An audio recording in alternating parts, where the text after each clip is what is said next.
بسم الله الرحمن الرحيم. الرحمن علم القرآن خلق الإنسان علمه البيان الشمس والقمر بحسبان والنجم والشجر يسجدان والسماء رفعها ووضع الميزان ألا تطغوا في الميزان وأقيموا الوزن بالقسط ولا تخسروا الميزان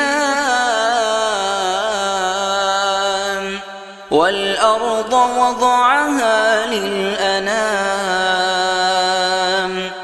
فيها فاكهة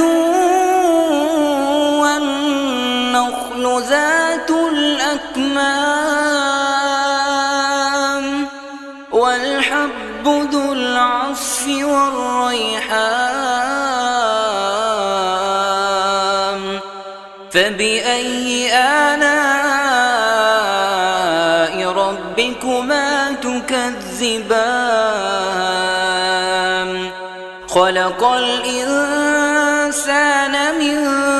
صلصال كالفخار وخلق الجان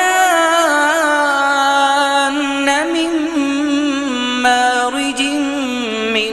نار فبأي آلاء ربكما تكذبان رب المشرقين ورب المغربين فبأي آلاء ربكما تكذبان مرج البحرين يلتقيان بينهما برزخ لا يبغيان فبأي آلاء ربكما تكذبان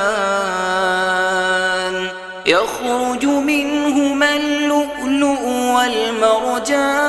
والمرجان فبأي آلاء ربكما تكذبان